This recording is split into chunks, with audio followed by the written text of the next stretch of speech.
your host, Keith Andrew, along with Arlienne. Yeah, that's close enough. Yeah, I just want to say thank you for being a guest on my talk show. Well, thank you so much, Keith, for having me.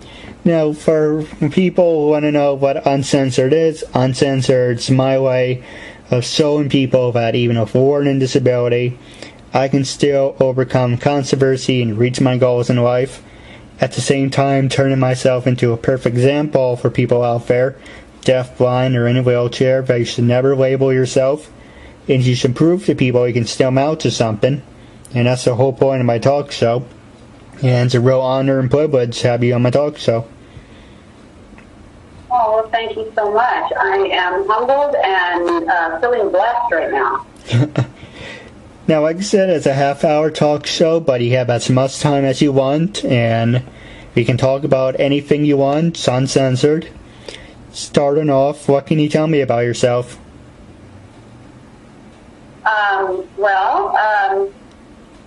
So I know it was difficult to pronounce my name. I go by Arlienne, which is French. My mother gave me that name. And originally I'm from LA, but what could I tell about myself? I'm retired from technology, retired from the airlines, and right now pursuing a very aggressive acting life. So as an actor. So, and I do a little bit of music on the side. So that's a little bit about me in a very small nutshell. All right. Well, we're going to get to the acting in a little bit. But did you enjoy high school? Did you do any sports? High school was nice. I did enjoy it. I'm mixed, as you can well see. My mother's white, my father's black. And I went to a high school that was predominantly white, but I was wonderfully treated, and so that made high school kind of enjoyable for me. All right. Well, what can you tell us about your high school history? Oh, my high school history. I went to the same school as rocker Alice Cooper, and Wonder Woman, Linda. Oh, I feel bad, and I hope she's not going to disown me for this. But it was a great school in Phoenix, and it was called Cortez High. It's a great school.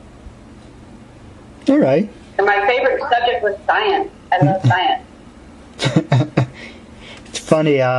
My favorite subject was art, but unfortunately, I failed art. Well, I failed science, so there you go.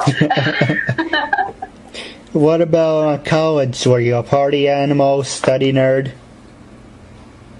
I went to 2 years of community college, taking mostly music, and I don't think I was a nerd at that point, but I was very aggressive with it, and it consumed me, and I loved it.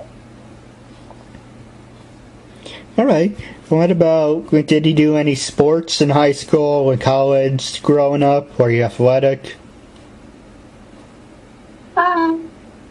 I was semi-athletic, so I did the sports that was required, and yet I loved it and enjoyed it, particularly baseball, or for women it's softball.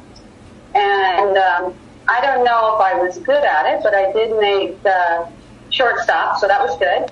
And I would love to even do it today. I love playing softball. All right. Well, a lot of people do this for an activity. A lot of people just do it for fun. Did you ever get the chance to do one of those human pyramids? Sorry, now like a pyramid girl? Oh, you mean as a cheerleader? No, but I was a cheerleader, and I didn't do a human pyramid. But recently, I was doing a filming, and the post-wrap party, the cast did a human pyramid, and that was a lot of fun. Were you like on the bottom, middle, top? I was in the middle, so I had 2 more layers above me. How did that work out? After several tries, we finally made it where the topper made it to the top, and then we all crashed and had a blast. So it was a lot of fun. Nobody got hurt. Yeah, it's funny. I always wanted to do one, but I never actually got the chance to do it. well, you ought to give it a try. Hey, if you're You need a lot of friends to do that. well, if you're interested, maybe you can help me out. Okay, sure, but I'm not on the bottom. All right. Now, you mentioned acting. How did you get into acting? Or how many years have you been acting? On the short note, I've been aggressively acting for the last 3 years. On the long note, I got my first acting bug back in I hate to tell you when, but it was in the 90s. And I got a very small feature part in a film called The Getaway. And that had Alec Baldwin, Kim Basinger, Michael Madsen, Jennifer Tilly in it. And although it was a very small part, it fit me way back then. And then I did a few other little things and then continued to go on with my career and raised a family. And now that I've passed that milestone, which was wonderful, I am aggressively doing what I love doing, and I'm acting 100% of the time. Yeah, that's awesome. And you know... And I'm loving it. Pardon me? Oh, you do have as much time as you want, so you can give the long-winded speeches. You don't always have to do the short ones. Oh, okay. Okay, well, after a while people hear that and they're sort of like, that's enough of that. Of recent, well, I guess, the truth is I'd say that my grandfather sort of started me loving acting. He was an actor back in the 40s. And my grandmother had a millinery shop back in the 40s too, when hats were completely in and all women wore really fashionable hats. And she had a shop on Rodeo Drive. And to this day, I don't even know how many hats I have, but I love wearing hats. And so I just sort of had acting as a bug in the family. But recently I've done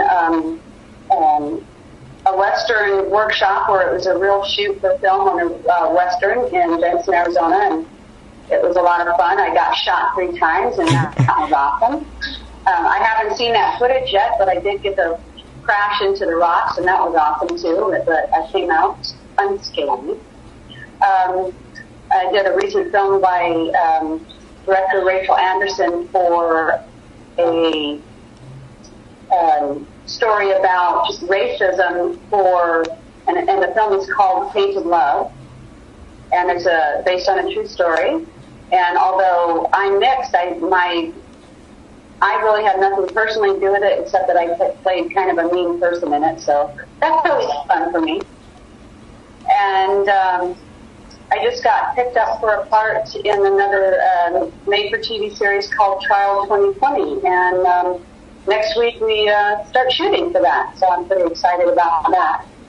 And I've done a few other things that I am fairly excited about and making my way. All right. Well, I hope our friendship is also part of that, too. I certainly hope so. You're so kind, and I'm really thrilled to be here. And I'm so excited I have this new skill on Skype. Now I'm probably going to be addicted. Well, it's funny. But thank you. Oh, you're welcome. When I use Skype with my interviews, it's funny. I did 71 interviews a year ago. So this is actually my 1-year anniversary from my talk show. Oh my God! And I did. That's awesome. Oh, thank you. And I did 71. I interviewed people from Mighty Morphin Power Rangers, Dragon Ball Z, to Spider-Man. Unfortunately, my mistake was I didn't do this. How we're talking face to face. I didn't do that. It was a normal phone conversation. And it didn't dawn on me that it was a stupid idea on my part at the time. Until later I tried looking for sponsors, and I was looking for people who, my audience.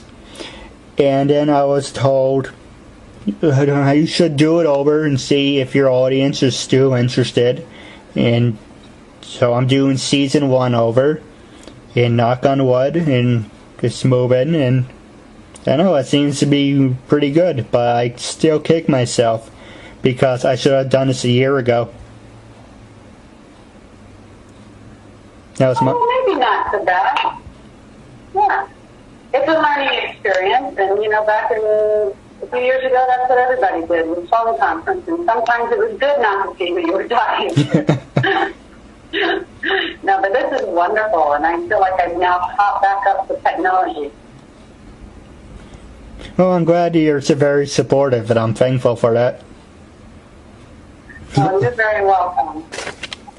Now, the next, like I said, this is uncensored, so I'm going to ask you a lot of hard-hitting questions, and you can ask me anything you want in return, so I don't want people to think it's one-sided. Okay, super. All right, well, I'll let you go for a hard-hitting one first, and then we'll see what happens from there. All right, the first one is technology. You're mentioning how you're now on the Skype bug. How do you think technology over the years has changed, for the better, for the worse? Oh, okay. Yes, I'm on the Skype bug, even though I'm very behind. Having worked in technology for 24 years, believe it or not, I've seen so many changes. They've been huge. And now, what was a challenge to do 10 years ago, kids do on their cell phones, nonetheless. But no, I love it. I love all things that are new and interesting and innovative. So in my book, change is inevitable. So and I love change. So I'd be really happy if we could do this like a hologram. So maybe your next season will be, you'll be literally standing in my room all the way from the East Coast. That would be just amazing. Well, if you have a pocket projector, maybe we can work something out. All right. Now, next investment. That's really awesome. Well, I'm on board. All right. And, you know, in a good way, so technology, it's good because, you know, I'm from New York and you're from LA.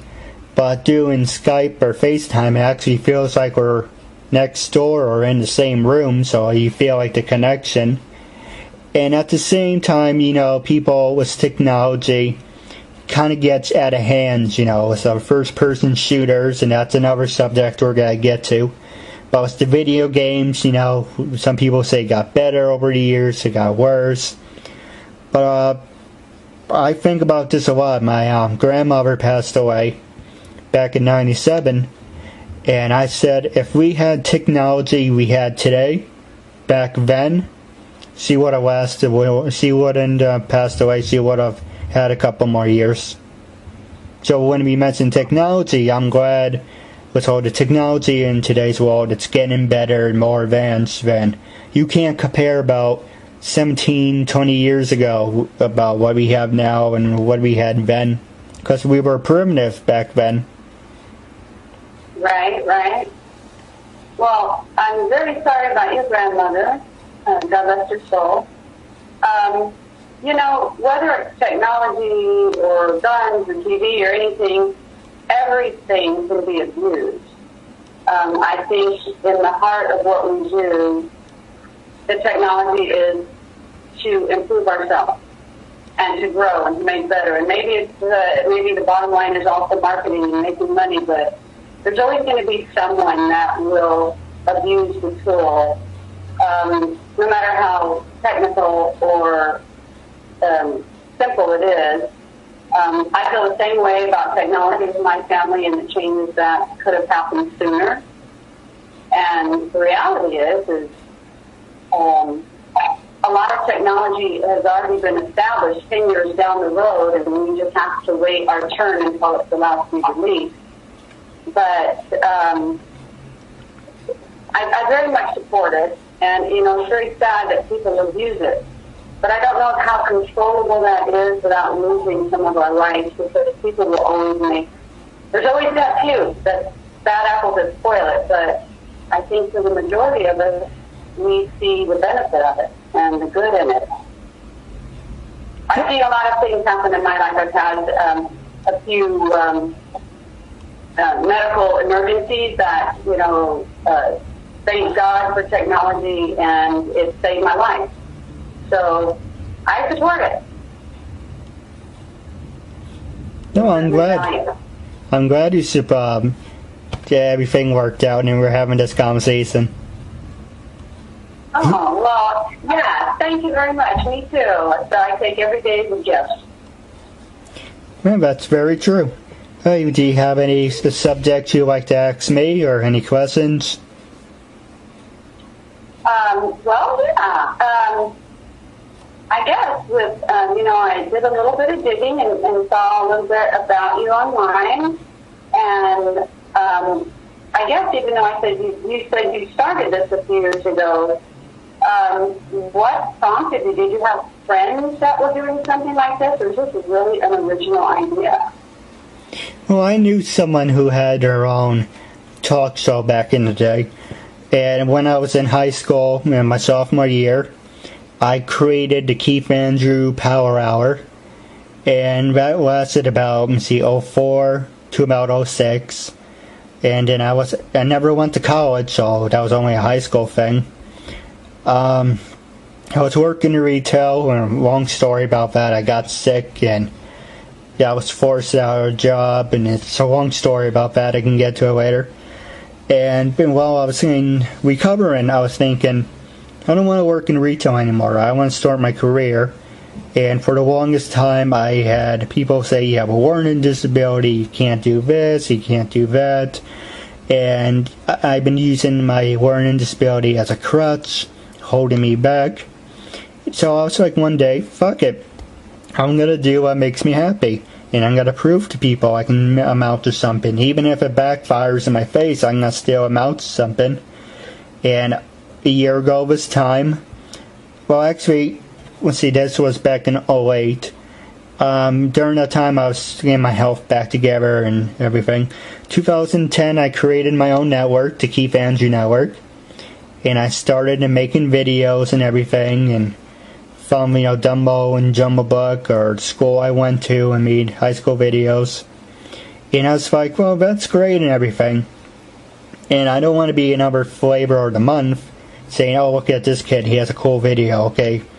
Who else can do that? Anyone can do that. And I was like, I want my network to grow. I wanted it to expand. And I came up with some ideas. Like, well, I did have a talk show back in the day. Might as well use it again. And I came up with Uncensored. And originally, it was just for my own use. Then when the more I was thinking about it, I didn't want to have it to be for my own use. I wanted it to be turned into something for an example for people. That's why I say the whole point of Uncensored, to show people that even with learning disability, I can still overcome controversy and reach my goals in life. It's great, but then I was thinking about maybe I should add something to that. Then I added, well, it doesn't matter if you're deaf, blind, or in a wheelchair, you should prove to people out there, or whatever the case may be, you can still amount to something. So I added that, and, knock on wood, it added more people to it, and people liked my idea. And that's how my talk show basically started. It started from just making videos to making the transition to having a talk show. And yeah, I really don't know. A lot of people ask me what my audience is, what's my audience range. I really don't know, but I know my stuff is being looked at, being watched, being commented on. And that's all that really matters at this point. Well, wow. I can really see that in your expression, that you are just really jazzed about what you're doing. And I think that's fantastic. That is very amazing. Well, I'm impressed. I truly am. Well, I'll tell you right off the bat, I would never have guessed that there was a handicap, which that word is relative, right? But, you certainly are articulate. You certainly are technically literate. and if you're extroverted and you love to meet people, and that, I think that's amazing, because really your show is maybe about letting people know that you can accomplish your goals, but you also show that you care about knowing other people, and other people matter. And I think that's fantastic. Thank you. I appreciate it. You know, when I messaged you, and for just going on example, you're one of those people who were very supportive and who's very kind, and said, yeah, no problem with what you're doing. But then there's other people that I came across who would be like the same thing. Yeah, what you're doing is great, but I'm not interested in being on a talk show, or I'm not interested in having anything to do with it. And I come across more of those people, more hypocrites than anything. But it's a real honor and privilege to have you and everyone else that I interviewed on my talk show, because it's a nice gesture of knowing there's good people out there. Oh, well, thanks. I think there's probably more good people than we're aware of. And, sometimes you never know what somebody had happen in their life, and so they take these precautions, or they read between the lines and think maybe there's something else involved, or maybe it's just something their career shouldn't go in that direction. But, I mean, overall, people like people. It's just experiences make the trust level a little bit shaky. But, I just got a good vibe from you. I got a good vibe from your email and your text. And then when I saw what you were doing, I thought that was fantastic. I will mention, although I'm not very good at this anymore, when I was really young, I went to a school called the Phoenix Day School for the Deaf.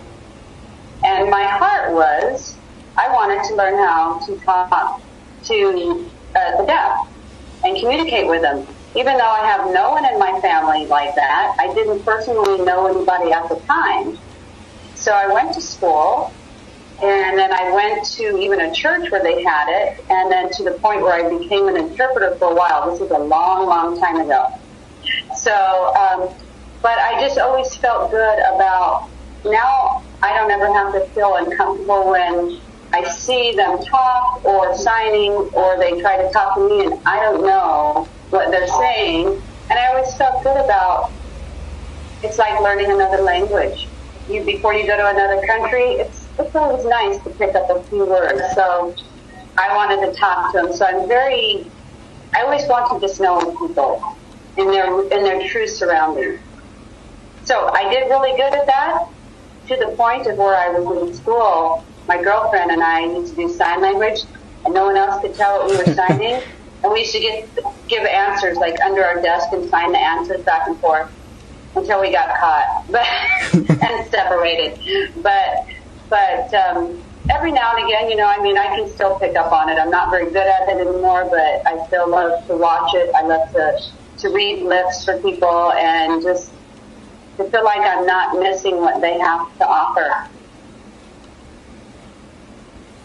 So you were a joy when I learned a little bit about you. I felt like it was just a special pleasure. Thank you. I appreciate it. Now, I do have a funny story about that if you wanna hear it.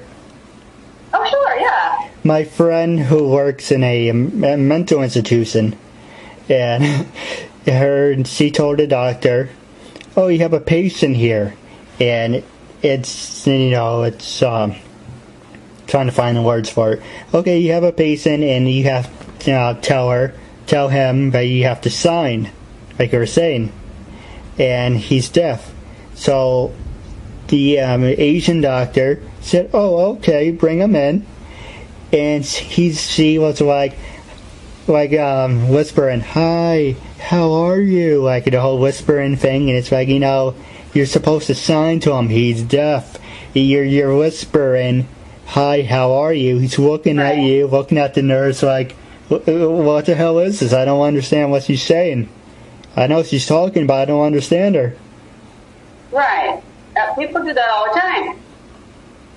Where they sign, where they talk, and, well, I tell you what, I will give you, I don't know how much you can see because I'm trying to figure this out. So in in sign language, this is my name. So it's the letter E, and I sing. So this is my music, and so that's my sign language, my name for me, and it's ELLA. And I haven't done that in so long. I feel like so excited that I just did that with you. Wow. So there you go. You brought something out of me I haven't done in a while. Oh, you're welcome. Well, the whole point was it was a funny story, but the person was supposed to sign to the patient, but instead of signing, she was whispering, and the guy's like, "What the hell is she saying? I don't understand." Right. I got you. Yeah. It is a funny story, but it really does happen. Other funny stories. Do you have any funny stories of horrible drivers? So when you're driving, there's like assholes around you, cutting you off, flashing you with the lights, jumping up and down in their seats. Wow. Yeah. Well, I'm not in LA right now, so I'm in Phoenix. Which is one of the #1 road rage states in America. Yeah, I've seen some pretty crazy things, and people get really angry, and maybe it's because it's 110 outside. I don't know, but I don't know how funny they are. I've seen people, give me the bird. I'm a very calm person, and probably I get a lot of that because I apparently don't drive fast enough for everyone. But I don't know if they're so funny as if they're kind of mean, People can be pretty rude, but you just learn to be patient. Yeah, you just learn to be patient. I've seen some... I did see one person that got really, really upset on the road, and I watched them follow each other, and they pulled over, and they had an argument that looks like they were about to have an argument, but I kept on going. I didn't hear anything on the news, so I'm sure it got worked out. So, but that's not unusual here. Yeah, well, how about you? Have you seen some crazy drivers? Yeah, a couple. Yeah, like you had someone who's basically on your ass, flashing their lights, and I was in the back seat. It's like, hey, now I can read my book. That's funny. That's funny. Or you had people who you're driving in the right-hand lane, and it says no passing, but you have this asshole who cuts around you, and it's like, really? It says no. Where's a cop when you need them? Guy who basically went on around the car, and there's no guardrail, there's just like this edge. So the guy cuts around the car and then cuts in front of us. It's like, there's never a cop when you need them. No, oh my goodness, but that's so dangerous. No, you're right about that. I'm sure they're at the nearby donuts shop. That was probably rude, but that's all right. I've dated policemen. Oh, you're gonna like this. You're gonna like this story. I think it was a holiday or it's either on my dad's birthday. He came back from an Italian restaurant with his wife and his son, and as he pulled out at the restaurant, he got pulled over, and the cop came over and said. And noticed on the window he had this sticker because my dad's a teaser. He noticed the Board of Ed sticker.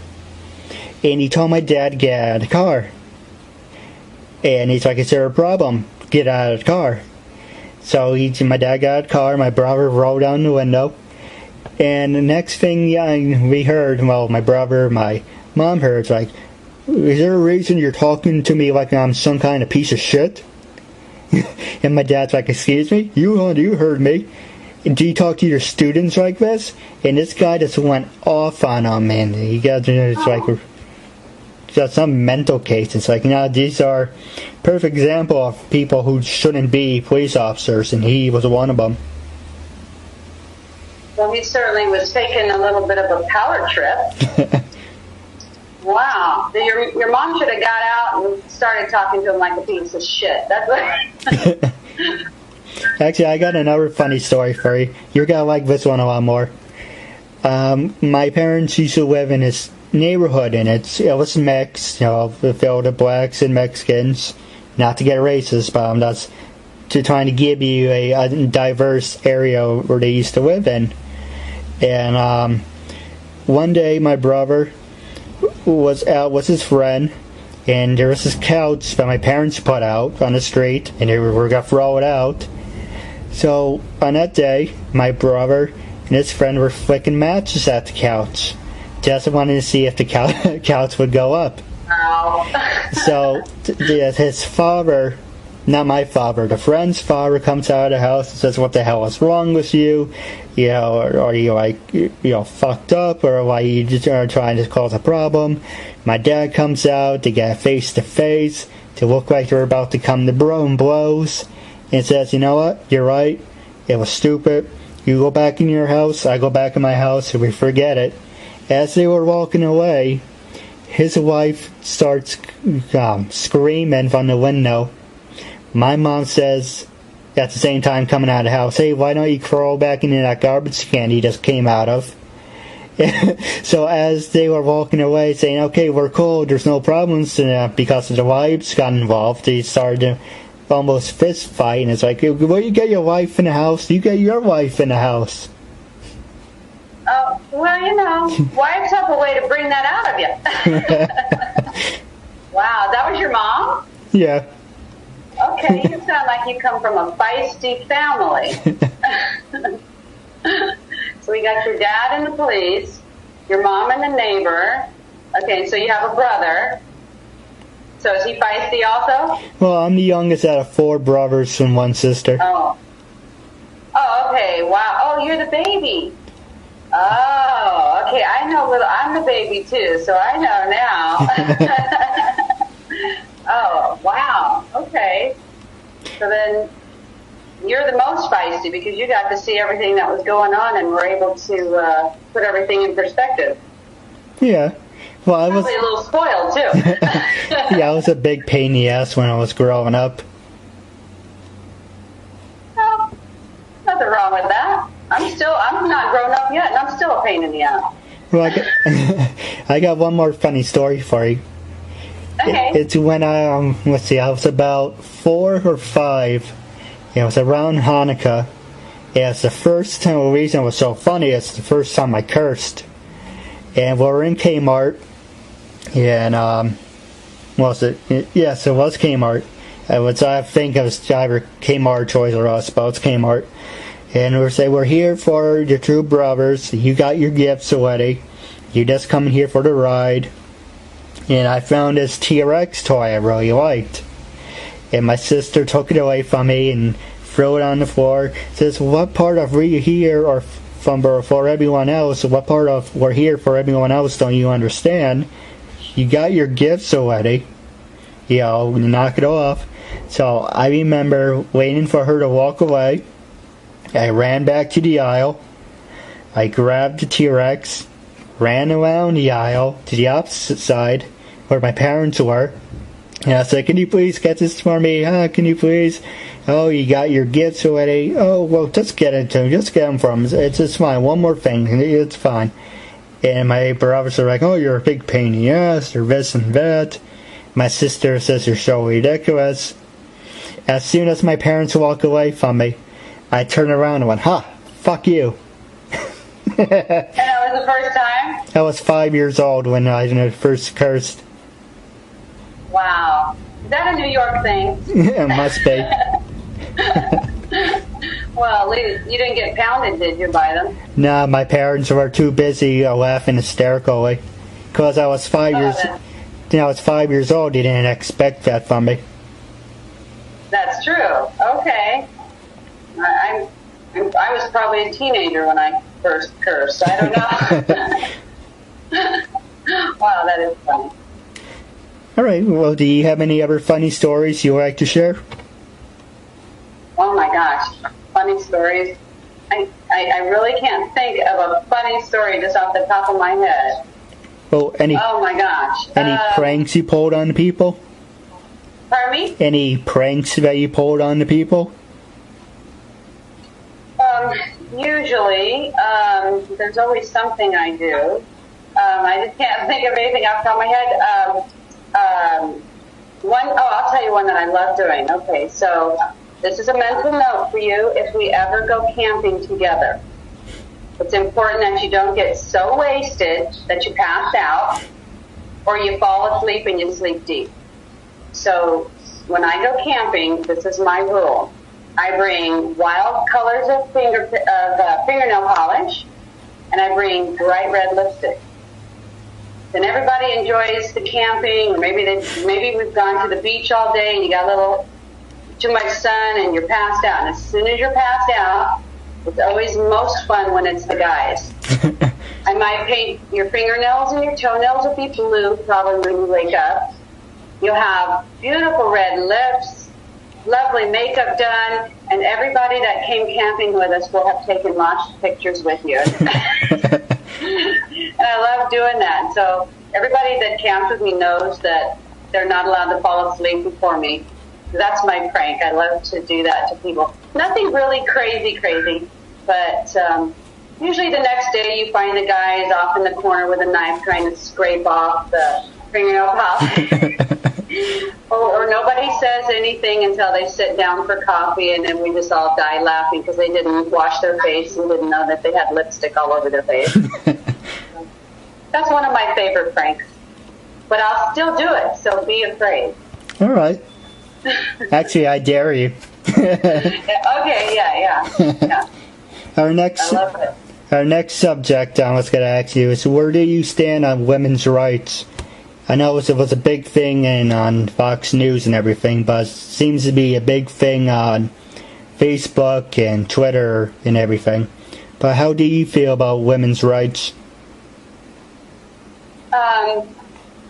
Well, I guess, from the suffrage days when those changed and women's rights today, I guess it's relative. I like rights to be equal. And I know that's the basic term, that's what everybody says, right? So I don't feel that if I qualify for a job, and you better qualify for the job, I personally don't feel that I should get the job to meet the quota of hiring a woman. Because if I was that business operator, I only want the very best employee. And I understand what's behind it. But, it's business, and you're not really trying to violate women's rights. You're trying to do the right thing. On the other side, if I do have that job and I'm highly qualified for it, I also expect the same pay that my male peers would get. So probably in that, I have definitely experienced lesser pay for doing the same job or higher level job. So I'm a little bit frustrated with that. And I think if I do the job, I should be compensated for it. But I feel the same way for men. If they do the job and it is clearly defined what that job is or that task is, they should be compensated fairly but equally. So that's a little more leaning towards employment, but being a woman, I definitely support women's rights. But I support rights for so many things. I support animal rights, and I support the right of the living. So just in general, I don't know if that helped or if that was a little off the track just then, but I think we should all be treated fairly. No, I agree with you. It actually brings up my other subject. Where do you stand on animal rights? I tell people animals have the same rights as everyone else. They're living human beings, even though they're animals. They're still living beings, and they shouldn't be treated like everyone else. Do you think I'm wrong, or do you think animals should have their own rights? Well, Well, if you mean rights on paper, I'm not sure of that direction, but I'm an animal person, so I might give animals more rights. I don't have my dog here, but I'll tell you what, they love you unconditionally. They have a heart, and when everything is going wrong in your life, they know how to love you in spite of yourself. When you're a pain in the ass, they don't care. So I can't even, sometimes I see on the news abuse of animals. I can't even fathom that. I truly cannot understand how someone could actually do that, you know, to a living creature. And so, yeah, I think they should have rights, and I think that they should be treated fairly. I mean, fairly in the sense of, you know, they love us without expecting anything back, and we should do the same. All right. Well, wrapping up, do you have any subjects you like to talk about, or do you have anything you want to say to your fans and listeners? Oh, my goodness.